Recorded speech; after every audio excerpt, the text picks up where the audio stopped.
விரும்புகிறோம். நன்றி, வணக்கம். Thank you sir. Shri K Subbarayan G.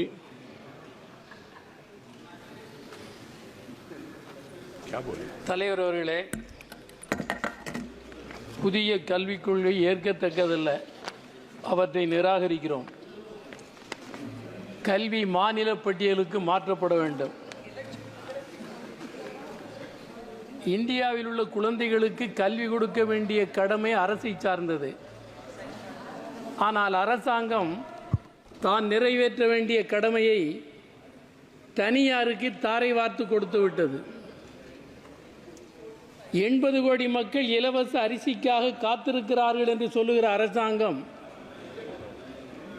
அத்தகைய இலவச அரிசிக்காக காத்திருக்கிற அந்த மக்கள் பள்ளி கல்விக்கும் கல்லூரி கல்விக்கும் பணம் கொடுத்து படிக்க வைக்க முடியுமா? ஏழ்மை நிறைந்த இந்தியாவில் தனியார் மயப்படுத்துவதனுடைய நோக்கமே சாமானியப்பட்ட மக்களின் குழந்தைகள் கல்வி பெறுவதை தடுக்கிற ஒரு நவீன வர்ணாசிரம முறையாகும். இந்த முறையை கடுமையாக எதிர்க்கிறோம். விவேகானந்தரை பற்றி எனக்கு முன்னர் பேசிய உறுப்பினர் கூட குறிப்பிட்டார். விவேகானந்தர் என்ன அதை மட்டும்தான் குறிப்பிட்டாரா? எந்த குழந்தையும் அறிவோடு தான் பிறக்கிறது, திறமைகளோடு தான் பிறக்கின்றன. எந்த குழந்தைக்கு என்ன திறமை இருக்கிறது என்பதை ஊடுருவி கண்டு உணர்ந்து அவற்றை உரியபடி வளர்த்தெடுத்து அந்த குழந்தையும் வளரவும் சமூகம் வளரவும் கல்வி முறை மாற்றப்பட வேண்டும் என்று சொன்னார் விவேகானந்தர். அந்த முறையிலா மாற்றியமைக்கப்பட்டிருக்கிறது? இல்லை. இலவச கல்வி என்பது வராதவரை சாமானியப்பட்ட வீடுகளில் பிறக்கிற குழந்தைக்கு கல்வி பெறுகிற உரிமையை தனியார் மயம் என்ற பெயரால் இந்த ஆட்சியாளர்கள் தடுக்கிறார்கள், மறுக்கிறார்கள். இது ஒரு குற்றச் செயல் என்று நான் குற்றம் சாட்டுகிறேன். அதே மாதிரி அறிவுக்கும் பகுத்தறிவுக்கும் பொருத்தமற்ற பாடங்கள் இடம்பெறுகின்றன. குழந்தைகளுக்கு அறிவியல் பூர்வமாக கல்வி கொடுக்க வேண்டும், பகுத்தறிவு பூர்வமாக கல்வி கொடுக்க வேண்டும். பல 100 ஆண்டுகளுக்கு முன்னர் செத்து போன கணவனின் உடலில் பிணத்தோடு உயிரோடு மனைவியையும் எரிக்கிற பழக்கம் தெய்வீகம் என்று அந்தஸ்து கொடுக்கப்பட்டது. அதே மாதிரி கோடிக்கணக்கான மனிதர்களுக்கு படிக்கிற கல்வி பெறுகிற உரிமையையே மறுத்த நாடுதான் இந்த நாடு. அத்தகைய நிலைமை நிலவுகிற போது கல்வியை அறிவியலை கொண்டு செல்வது அவ்வளவு எளிதல்ல என்பதை இந்த ஆட்சியாளர்களின் நடவடிக்கைகளே அம்பலப்படுத்துகின்றன.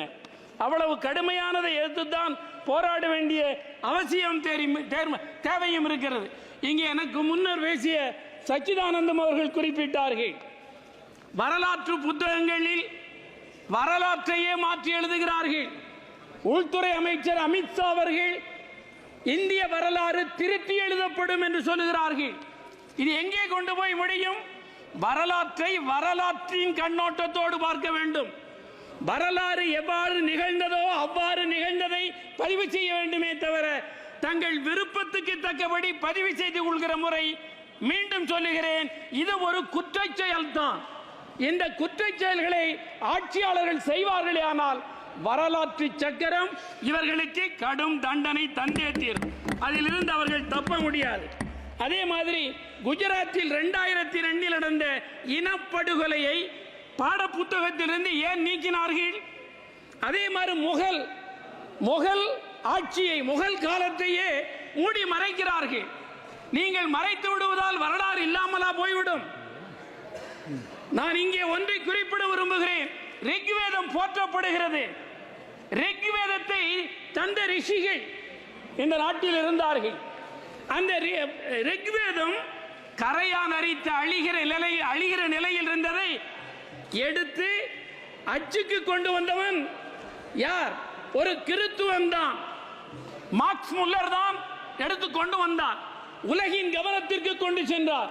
அதே போல் இவர்கள் தூற்றுகிற ஆட்சியாளர்களால் தூற்றப்படுகிற முகலாயர்களில் இளவரசனாக இருந்த தாராஷிகோ தான் உபனிஷத்துக்கள் 50 எடுத்து அவற்றை பாரசீக மொழிக்கு கொண்டு வந்து உலகின் கவனத்திற்கு கொண்டு சென்றார். அத்தகைய சிறப்புமிக்க பங்களிப்புள்ள அந்த முகல் சரித்திரத்தையே தடுத்து நிறுத்துகிறார்கள். இது சரியல்ல என்பதை இங்கே குறிப்பிட விரும்புகிறேன். அதேபோல் இன்னொரு முக்கியமான விஷயத்தை நான் குறிப்பிடுவது, Sir, please conclude. Kendriya Please conclude, sir. within 2 minutes I Please will conclude. conclude. Please conclude. Kendriya வித்யாலயங்களில் மாநில மொழிகள் கட்டாயம் மொழி வழி பாடம் கற்றுக் கொடுக்கப்பட வேண்டும். தமிழ்நாட்டில் என்றால் தமிழ்நாட்டில் தமிழ் பாடமொழியாக வேண்டும். இவற்றை அரசு கவனத்தில் கொள்ள வேண்டும் என்பதை தெரிவித்து, அரசு நீட் தேர்வு நடக்கிறது. இந்த நீட் தேர்வு தமிழ்நாட்டில் நடக்காமல் வேறு பல மாநிலங்களில் நடைபெறுகிறது. இது சரியல்ல. மாணவர்களை துன்புறுத்துகிற வேலை, இந்த வேலையையும் கைவிட வேண்டும் என்று கேட்டு, மீண்டும் புதிய கல்விக் கொள்கை தேசத்திற்கு எதிரானது, மக்கள் சிந்தனையில் விஷம் பாய்ச்சுவது, அவற்றை வாபஸ் பெற வேண்டும். Thank you, sir.